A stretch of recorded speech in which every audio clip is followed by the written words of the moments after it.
कसे काय जेवायचे अन्न काय मिशी आहे का केरसुनी आहे?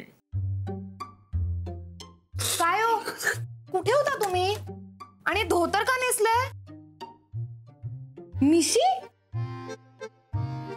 उगवली आली अशी मगाशी नव्हती. चमत्कार होतात असे चमत्कार होतात. खोटी आहे ती.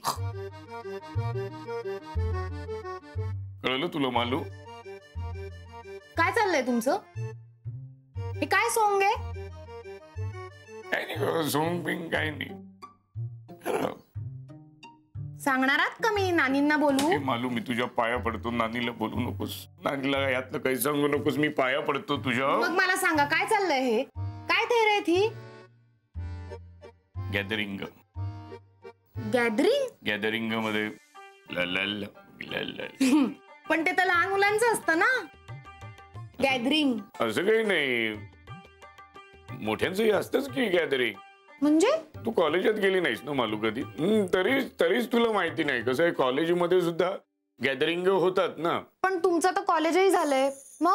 मग जरा जुळवू दे ना. थोडा वेळ दे ना. जुळवू दे मला. जुळवून सांगताय का? अगं जुळवून म्हणजे सुचू दे. मी काय आता असं काही सिद्ध असतं लेखक किंवा कवी नाही ना. असे नुसते पडतायत नुसते असे शब्द असं काही नाही ना. बरं सांगा. काय सांगू? कशाबद्दल ग? गॅदरिंग. ते कोण काय कसलं काय गॅदरिंग? गॅदरिंग आता तुम्ही म्हणालात ना की कॉलेजमध्ये गॅदरिंग असतं. मग मी तुम्हाला म्हणाले की अहो तुमचं तर कॉलेज झालंय. मग आता पुढे आठवलं. म्हणजे कसं असतं की आपण शाळेतून कॉलेजात मोठे होत जातो. पुढे जात राहतो आणि पुढे जात राहिल्यावर आपण मागचा काही विचारच करत नाही. पुढे जात राहतो. म्हणजे माणसाने भूतकाळात रमण्यापेक्षा भविष्याचा विचार करावा. पण त्याचा या सोंगाशी काय संबंध?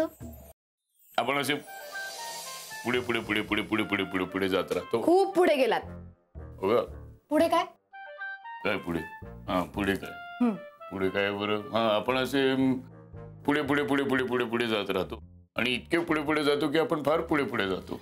म्हणजे शालेय जीवनातून आपण कॉलेजच्या जीवनात जातो. गॅदरिंग करतो. पुन्हा गॅदरिंग करतो. पण कॉलेज जीवनापासून आपण मोठे होतो. पुढे जातो आणि गणपतीत नाही का आपण मोठे असलो तरी गॅदरिंग करत किंवा आमच्या कचेरीत एखादा समारंभ असेल तर गॅदरिंग. अगं बाई म्हणजे तुम्ही अशा एका समारंभात भाग घेताय?